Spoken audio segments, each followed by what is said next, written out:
할렐루야. 네, 오늘도 하나님 전에 나와 예배를 드리시는 성도님들을 환영하고 축복합니다. 그리고 성도님들의 삶 위에 하나님의 예배하심, 하나님의 이끄심이 보이길 축복합니다. 얼마 전에요, 제가 한산이라는 영화를 본 적이 있습니다. 이순신에 대한 영화죠. 극장 가서 보진 않았고 이제 OTT 프로그램, OTT라는 서비스로 보게 된 것입니다. 설교 세미나에서도 그런데요. 목회자에게 있어서 목회자는 세상의 흐름, 특히 문화의 흐름을 잘 읽어야 된다고 얘기를 합니다. 왜냐하면 그 영화를 마음껏 보라라는 게 아니라 이런 거예요. 사람들이 영화를 많이 보면 많은 보는 것에 대한 이유가 있다.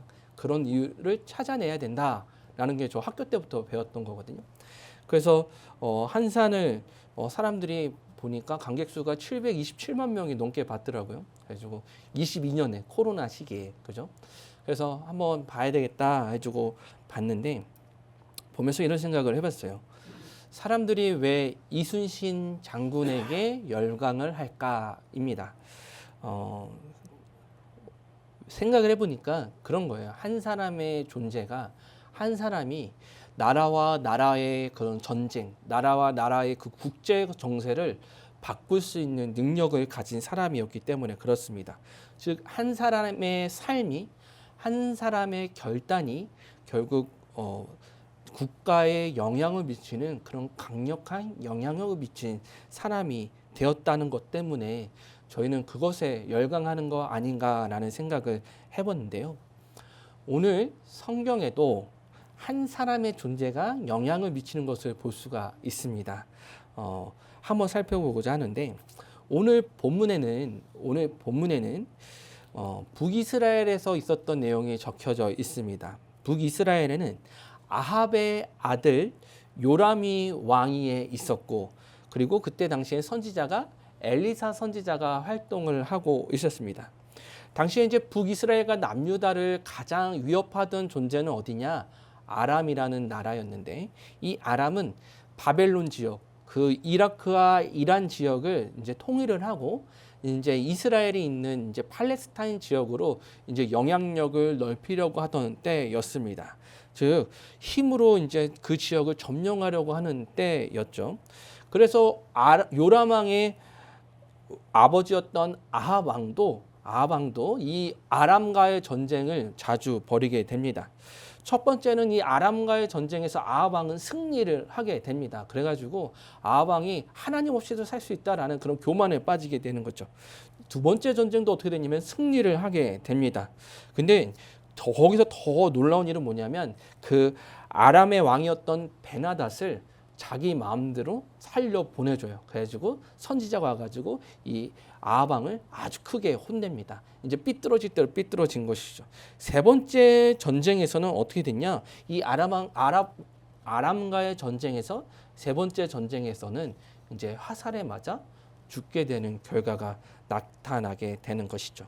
아버지를 죽음에 이르게 했던 이 아람 나라와의 전쟁을 이 요람 왕도 치르게 된 것입니다. 그래서 요람 왕에게도 있어서 이 아람을 어떻게 잘 막아내는가가 최대의 관심사였어요.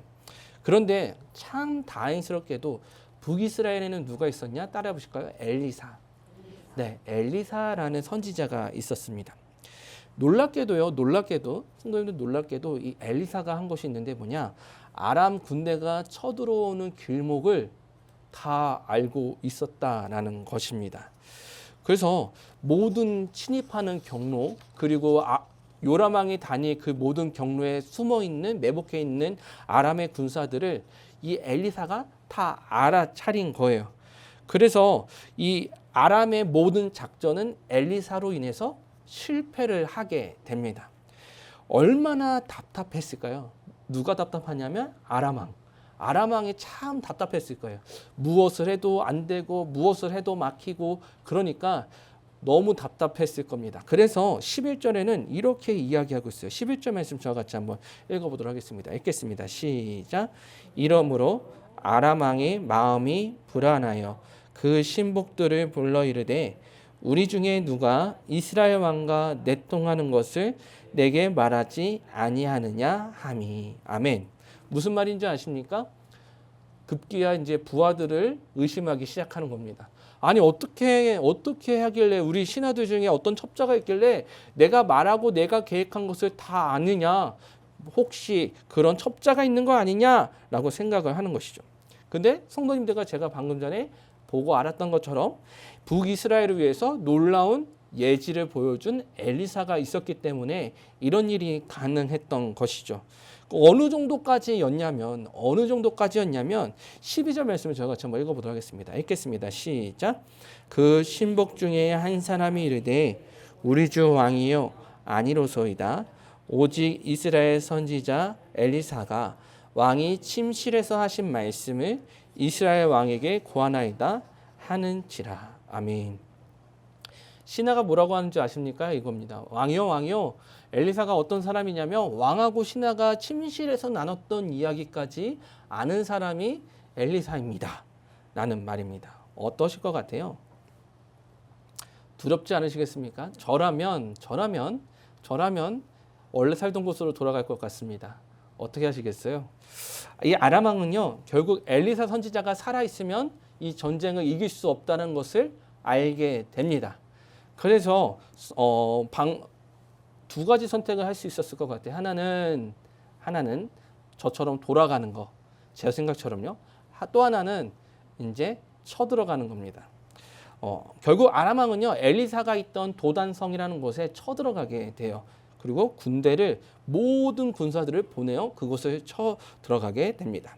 그러면 근데 성도님들 한번 생각해 보시죠. 무엇이냐면 엘리사가 아람 왕이 하는 것을 다 안다고 했어요? 모른다고 했어요? 다 안다고 했죠. 그러면 그 도단성으로 쳐들어간 것도 엘리사가 알았을까요? 몰랐을까요? 알았죠. 알았을 거란 겁니다. 근데 그것을 알면서도 군사를 보내는 거예요. 근데 왜 그렇게 군사를 쳐들어갔을까라고 생각해 보면 엘리사를 죽여야 되는 것이 있었어요. 그죠? 근데 엘리사가 어떤 사람이었느냐 하면 모든 것을 다 알 수 있는 예지력을 가진 사람이었잖아요. 그러면 이 엘리사가 모든 예지력을 가지고 있어도 어찌할 수 없을 정도의 군대를 보내는 거예요. 그러니까 어떤 길로도 도망가지 못하게, 어떤 것도 못하게 정말 수많은 군사들을 데리고 끌고 가는 것이죠. 그래서 그 도단성을 포위하기에 이릅니다.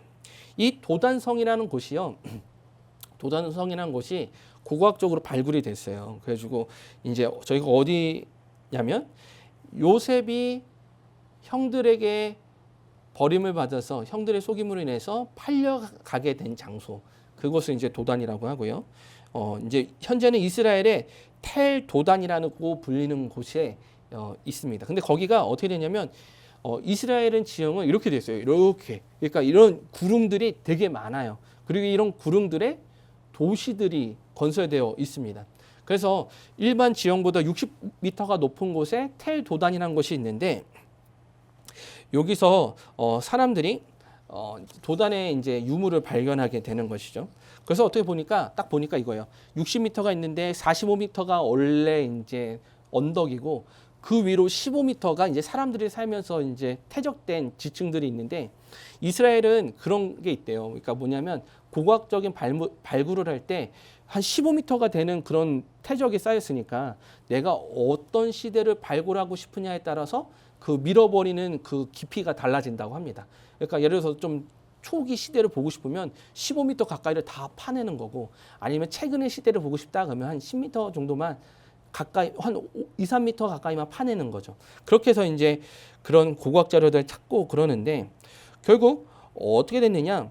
도단성이 높은 곳에 있었기 때문에 이제 아람의 군사들이 이제 다 둘러싸고 찾는 것이죠. 누굴 찾느냐? 엘리사 선지자를 찾게 되는 것입니다. 근데 언제 이 성경에 보면 이 아람 왕의 군사들이 언제 움직였냐면 밤에 움직였어요.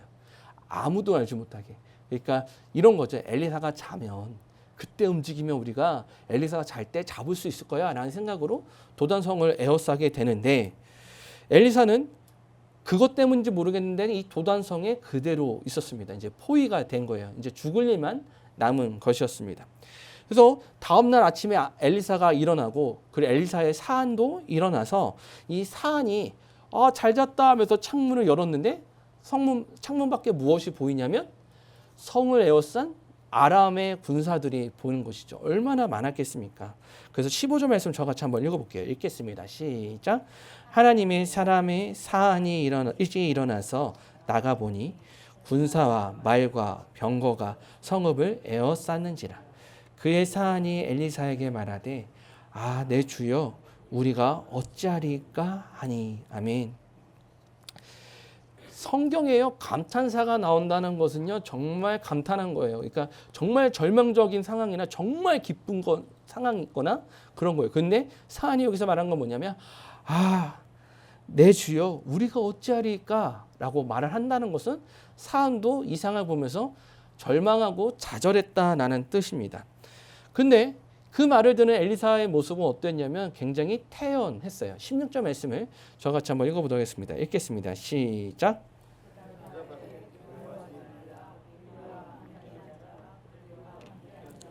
많으니라 하고. 아멘.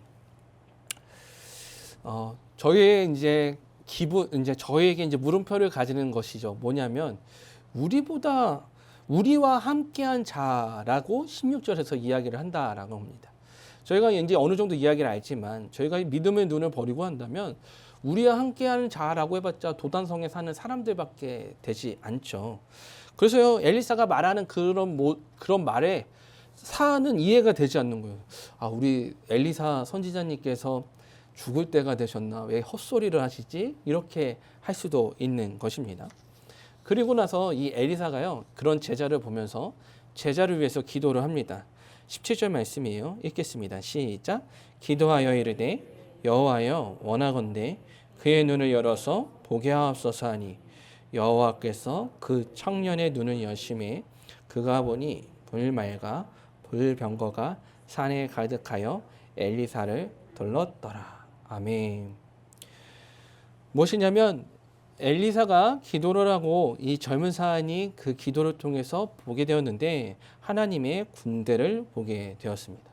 도단성에 있는 그 주변에는 아람 군대가 진쳤지만 그 아람 군대 주변에는 누가 진을 쳤냐면 하나님의 군대가 진쳤다라는 것을 발견하게 되었던 것이죠. 지금 무슨 말이냐? 하나님의 군대가 힘이 되어주고 장벽이 되어졌다라는 것을 알 수가 있습니다. 결국 이 전쟁은 어떻게 되냐면 아람이 지게 됩니다. 근데 이스라엘은 손에 먼지 하나 묻히지 않고 그냥 우레아 소리, 그런 천둥 소리와 같은 그런 소리 때문에 아람 군대가 놀라서 흩어져 도망가요. 그러면서 수많은 사람들이 죽게 됩니다.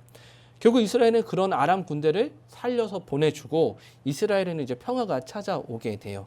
오늘 말씀의 본문이 여기까지 이제 내용입니다. 자, 그러면 저희가 이 말씀을 통해서 좀 바라볼 것이 있어요. 무엇이냐면 이거예요. 엘리사의 눈과 젊은 사안의 눈은 차이가 있었을까라는 겁니다.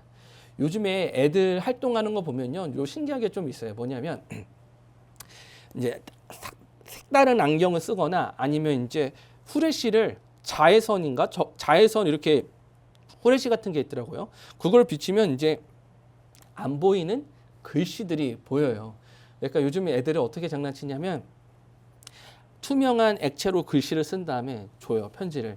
그러면 이제 그걸 가지고 불을 켜가지고 보는 거죠. 이런 거죠. 구하나 좋아해, 나 너 좋아해, 막 이런 거. 그런 거 안 해보셨죠? 네. 저 어렸을 때도 저도 해본 기억이 나요. 우리 예람자매 그런 거 해본 적 없습니까? 알았어요. 그런 걸 하는 거예요. 근데 제가 먹고 싶은 건 이거예요. 엘리사가 가졌던 눈하고 사안이 가졌던 눈이 다른 눈이었냐라는 거죠. 다른 안경을 꼈느냐. 근데 적어도 다른 눈을 가졌던 것은 아닙니다. 젊은 사안의 눈에 하늘의 군대, 하나님의 군대가 보이지 않았던 이유가 있는 거예요. 오늘 말씀을 통해서 저희가 찾고 싶었던 건 뭐냐면 이겁니다. 젊은 사안의 눈에 하늘의 군대, 하나님의 군대가 보이지 않은 이유는 무엇이냐라는 것이죠. 첫 번째는 따라해 보실까요? 육신의 눈에 보이는 것을 압도당했기 때문입니다. 무엇이냐면 제가요, 버킷리스트가 하나 있어요. 무엇이냐면 이탈리아에 가면 성당을 보는 거예요. 사람들이 이제 영상으로만 보는데 사람들이 하는 말이 있어요. 뭐냐면 이탈리아 가서 그런 중세 시대의 뭐 바로크 양식의 뭐 성들을 보면 압도된다라고 이야기를 합니다. 그러니까 보는 것만으로도 은혜가 된다 막 그러는 거예요. 이런 것도 같은 거예요. 뭐냐면 젊은 사안이 눈에 봤던 것은 무엇이냐면 아람의 군대였습니다. 근데 눈에 보이는 이 아람의 군대가 이 사안의 마음과 생각을 사로잡게 된 것이죠. 결국 어떻게 되느냐? 그 마음 가운데 무엇이 생기냐면 따라 보실까요? 두려움이 생기게 된다는 거예요. 근데 그것이 있어요. 뭐냐면 두려움에 휩싸이게 되면 따라 보실까요? 영적인 세계를 볼 수 없다. 두려움에 휩싸이면 영적인 세계를 볼 수가 없다라는 거예요. 15절 말씀을 저와 같이 한번 읽어보도록 할게요. 15절 말씀입니다. 읽겠습니다. 시작. 하나님의 사람의 사안이 일찍이 일어나서 나가보니 군사와 말과 병거가 성읍을 에워쌌는지라. 그의 사안이 엘리사에게 말하되 내 주여 우리가 어찌하리까 하니. 아멘. 사안의 눈에 들어온 장면은 아람의 군대가 에워싼 장면이었죠. 이 사안의 시선을 눈을 사로잡은 장면은 결국 마음과 생각까지 사로잡게 됩니다. 그래서 사안의 입에서 나온 말을 보십시오. 제가 아까 전에 그 감탄사를 얘기했지만 내 주여 우리가 어찌하리까. 무슨 말입니까? 큰일 났습니다. 아무것도 할 수 없어요. 우리 죽을 수밖에 없습니다. 어떻게 해요? 라고 얘기하는 거예요. 그래서 이 우리 육신의 눈에 비치는 것은 우리를 이렇게 위협하기도 한다라는 것이죠. 제가 마태복음 14장 말씀을 찾았는데요. 저와 같이 한번 읽어보실까요? 읽어보겠습니다. 시작. 오라 하시니 베드로가 배에서 내려 물 위로 걸어서 예수께로 가되 바람을 보고 무서워 빠져가는지라. 소리질러 이르되 주여 나를 구원하소서 하니. 아멘. 베드로도 이런 경험을 합니다. 예수님께서 그 물 위에 걸어오시는 장면을 보고 주님 저도 걷고 싶습니다 해주고 그럼 걸어봐라 했는데 베드로가 걸으면서 물에 빠지게 된 이유를 마태복음에서는 이렇게 얘기해요. 바람을 보고 무서워 빠져가는지라. 바람을 봤다라는 거예요. 믿음으로 물을 걷다가 바람을 보게 되었고 이 바람은 결국 베드로에게 무서움으로 찾아왔고 결국 믿음은 사라지게 되었고 물에 빠지게 되는 그런 모습이 나타나게 되는 것이죠. 또 하나가 있어요. 뭐냐면 저희가 그런 시선에 대해서 너무나도 잘 알 수 있는 건 뭐냐면 엠마오로 가는 두 제자의 이야기입니다. 저와 같이 누가복음 24장 16절 말씀을 읽어볼까요? 읽겠습니다. 시작. 그들의 눈이 가리어져서 그인 줄 알아보지 못하거늘. 아멘. 무슨 말입니까? 예수님께서 십자가에 달려 돌아가셨다는 소식을 듣고 예수님의 제자들이 흩어져요. 그래서 돌아가는 그 길에 누가 옆에 있었냐면 예수님이 그 엠마오로 가는 두 제자 옆에 있었어요. 근데 그 얼마나 예수님이 공생애를 3년을 사셨으니까 뭐 3년 다 같이 못했더라도 한 2년 반, 2년 동안 매일 같이 먹고 마시고 했던 분이 예수님이잖아요. 그러면 예수님을 알아야죠. 근데 제자들은 알아보지 못했던 거예요. 그들의 눈이 가려졌다라는 거 하는 겁니다. 눈이 가려진 이유에 대해서 17절을 이렇게 이야기하고 있어요. 저와 같이 17절 말씀 읽겠습니다. 시작. 예수께서 이르시되 너희가 길 가면서 서로 주고받는 하는 이야기가 무엇이냐 하시니. 아멘. 여기서 슬픈 빛이라는 건 무엇입니까? 예수님이 돌아가셨다는 그 사실이 생각이 난 거예요. 예수님 돌아가셨지 하면서 그 이야기를 말을 하지 않고 뭐라고 하냐면 머물러 서더라라는 거예요. 예수님이 가가지고 야 너네들 무슨 이야기하니? 그러니까 갑자기 말을 하다가 말을 하지 않고 이렇게 피하는 장면이 나오는 거예요. 왜 피해요? 왜냐하면 예수님의 죽음이 그들에게 있어서 믿어지지 않는 것과 두려움이고 그리고 누군가에게 알려지면 안 되는 것이었기 때문에 그런 것이죠. 결국 이들에게는 예수님의 말씀은 마음속에서 사라지게 되고 예수님의 그 비참한 죽음, 십자가의 사건만이 그들 가운데 남아 있었던 거예요. 그래서 두려웠던 겁니다. 그것이 이 엠마오로 가는 제자의 두 눈을 가리우고 있었던 것이죠. 사랑하는 성도님들, 보이는 것을 극복할 수 없고 그리고 그로부터 일어나는 두려움을 극복할 수 없다면 우리는 이 젊은 사안처럼 살아갈 수밖에 없습니다. 베드로처럼 그런 물에 빠질 수 있고요. 엠마오로 가는 두 제자처럼 예수님을 알아보지 못하고 살아가게 될 것입니다. 세상이 온통 나를 포기했을 때 나는 이제 살아갈 수가 없구나. 그렇게 포기할 수밖에 없다라는 것이죠. 그래서 우리는 이 말씀을 통해서 우리가 돌아봐야 되는 건 뭐냐면 따라해 보실까요? 보이는 것에 속으면 안 된다. 보이는 것에 속으면 안 된다라는 거예요. 이 15절에서 보았다는 것, 이 17절에서 보았다는 것은 다른 차이입니다. 너무나도 다른 차이죠. 저희가요, 성도님들 그거 아십니까? 너무 작아도 볼 수 없어요. 아시죠? 근데 너무 커도 볼 수가 없습니다. 너무 작아도 보이지 않는다는 것을 제가 예를 찾아봤는데, 성도님들 그거 아십니까? 우리 손에는 세균이 있잖아요. 이 세균 아시죠? 세균이 언제 발견됐냐면 1630년대에 발견이 됐어요. 그러니까 네덜란드 과학자를 통해서 이 세균이 발견이 됩니다. 근데 그때 당시에 이 세균이 감염을 일으킨다라는 사실은 언제 밝혀지게 되냐면 19세기 1800년대에 돼서야 이 세균이 감염을 일으킨다라는 것을 알게 되었어요. 19세기요. 큰 병이 하나 있었습니다. 무엇이냐면 임산부들이 출산을 하고 나면 몸에 열이 나는 증상이었어요. 이게 너무 열이 나니까 산모들이 죽고 그러는 거예요. 그래서 이것을 통해서 사람들이 왜 이게 이런 병이 생겨났을까 막 찾아보니까 출산할 때 상처 있잖아요. 상처로 인해서 생기는 병이었다고 합니다. 근데 이게 어디서 주로 감염이 되냐면 병원에서.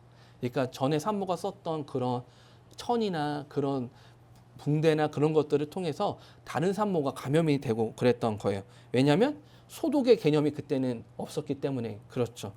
결국 아이를 받은 의사 손에서 결국 첫날엔 그러니까 아침에는 누구 거 꺼내고 어떤 애 꺼내고 그 다음에 다른 산모 거 꺼내면서 이런 소독하지 않고 했던 것들이 결국 감염을 일으켜서 임산부들이 많이 고통을 당했다라고 해요. 그래서 이것을 알지 못했는데 1843년에 그리고 1849년에 미국 의사랑 헝가리 의사가 이거예요. 그 임산부들이 열이 나는 그 사건 그런 병이 의사들이 손만 잘 씻어도 이것은 해결됩니다라고 실제로 논문을 냈어요. 그리고 발표를 한 겁니다. 근데 놀라운 것은 무엇이냐면 사람들이 그 사실에 대해서 비웃고 그리고 어떤 사람은 논문을 발표했던 헝가리 의사는 실제로 해고까지 당하게 됩니다. 결국 이러한 주장은 1850년대 돼서 받아지게 되었고 오늘날에는 우리가 눈에 보이지 않는 세균이 감염을 일으킬 수 있다라는 것을 저희는 너무나도 잘 알게 되는 것이죠. 근데 제가 이거 너무 작아도 보이지 않는다는 말씀드렸지만 너무 커도 보이지 않는 것들이 있어요. 무엇이냐면 이거예요. 옛날에 사람들은 황해를 하면 지구 끝에 뭐가 있을 거라고 생각했는지 아십니까? 낭떠러지가 있을 것이라고 생각을 했던 거예요. 그래서 옛날 사람들은 바다를 보니까 평평해 보니까 거기서 가다 보면 어느샌가 그냥 낭떠러지 떨어져서 또 다른 세계가 나올 것이다라고 생각을 했던 것이죠. 이 지구는요 사람의 눈에 담기에 엄청 크다고 합니다. 그래서 이 둥근지들을 보면 지구를 한참이나 떨어졌을 때, 그러니까 우주 비행사들이 보는 그런 시선에서 봐야지만 지구라는 존재가 어느 정도 크기인지 보게 된다라고 이야기를 해요. 그래서 요즘에도 아직도 지구가 평평하다라고 지구 평면설을 믿는 과학자들도 꽤나 많습니다. 이 지구가 엄청 크기 때문에 그렇죠. 그래서요, 저희가 그런 것을 볼 수가 있습니다. 뭐냐면 어떤 사람들이요, 저희 중고등학교 때 경험했던 건데, 고등학교 때 경험했던 건데 이거예요. 어떤 사람들이 이렇게 얘기해요. 하나님을 보여달라라고 이야기를 합니다. 그러면 하나님을 믿겠다라고 말하는 사람들도 정말 많아요. 근데 우리가 그 하나님을 보여줄 수가 없어요. 왜냐하면 그 하나님은 정말 무소부지하시고 엄청 크신 하나님 때문에 그렇죠. 그래서요, 우리는 그 보여달라고 말하는 사람들은 자신의 눈이 얼마나 한계를 가졌는지 알지 못합니다. 근데 그렇게 보여달라고 하죠. 그래서 제가 그렇게 얘기를 해요. 저희 아내한테도 애들한테 얘기할 때 하나님을 믿으면 하나님을 보게 된다. 그러니까 하나님은 하늘에 계셔. 하나님을 보게 될 거야. 그런 말은 가르치지 말자라고 이야기를 하거든요. 왜냐하면 하나님은 우리가 살아가는 이 땅에 항상 함께 계시고 우리가 볼 수 없는 거대한 존재이시기 때문에 그렇죠.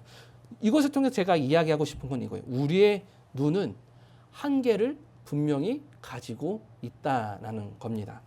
그래서 여기에 두려움이라는 그 마음이 우리의 눈을 차지하게 되면 사물과 사건을 제대로 발견하지 못하게 된다는 것이죠. 근데 문제는 우리는 그것을 철석같이 믿으며 살아간다라는 것입니다. 젊은 사안이 하늘의 군대를 볼 수 없었던 이유는 육신의 눈으로 보이는 것들에 압도를 당해서 두려움이 마음을 점령했기 때문에 그렇습니다. 사랑하는 성도님들, 육신의 눈으로 보이는 것들에 압도당하지 마십시오. 염려와 두려움이 우리의 마음을 점령하도록 내버려 두지 마십시오.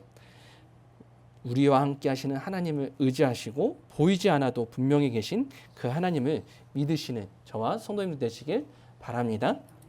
자, 두 번째, 젊은 사안이 이 광경, 이 하늘의 군대를 볼 수 없었던 두 번째 이유가 있는데 따라해 보실까요? 기도와 같은 영적인 삶이 없이는 영적인 세계를 볼 수 없기 때문입니다. 믿으십니까? 다시 한번 말씀드리면 기도와 같은 영적인 삶이 없이는 영적인 세계를 볼 수가 없기 때문에 그래요. 이게 되게 중요한 건데 17절 말씀 저같이 한번 읽어보도록 하겠습니다. 17절 말씀입니다. 읽겠습니다. 시작. 기도하여 이르되 여호와여 하옵소서 하니 여호와께서 그 청년의 눈을 여심해. 여기까지요. 엘리사의 기도는 이런 거예요. 그냥 기도하면은 사안의 눈이 열릴 거야. 나는 그런 순간적인 생각이 아니라 이 엘리사의 기도는 오랜 기도 생활에서부터 나온 능력의 기도였다라는 것입니다. 엘리사가 그동안 여기서 저희가 알 수 있는 것은 무엇이냐? 엘리사가 그동안 아람 왕의 그런 전쟁을 바라보고 있었고 살필 수 있었던 가장 큰 이유는 엘리사가 그렇게 기도하였기 때문이라는 것을 발견할 수가 있어요. 갈멜산에서 불을 내린 엘리야의 기도도 마찬가지입니다. 엘리야가요, 그 갈멜산에 불을 내리기 위해서 엎드려서 기도를 합니다. 근데 아무것도 없는 것에 물을 붓고 기도를 하였다. 이것은 무엇이냐면 하나님과의 그 깊은 관계에서 나오는 기도였다라는 것을 저희는 알 수가 있는 것이죠. 엠마오로 가던 두 제자를 이야기를 했죠. 엠마오로 가던 두 제자의 눈이 어떻게 밝혀졌는가? 저와 같이 누가복음 20장 30절 31절 말씀 한번 읽어볼게요. 저기 앞에 보시고 읽으시면 됩니다. 읽겠습니다. 시작. 그들과 함께 음식 잡수실 때에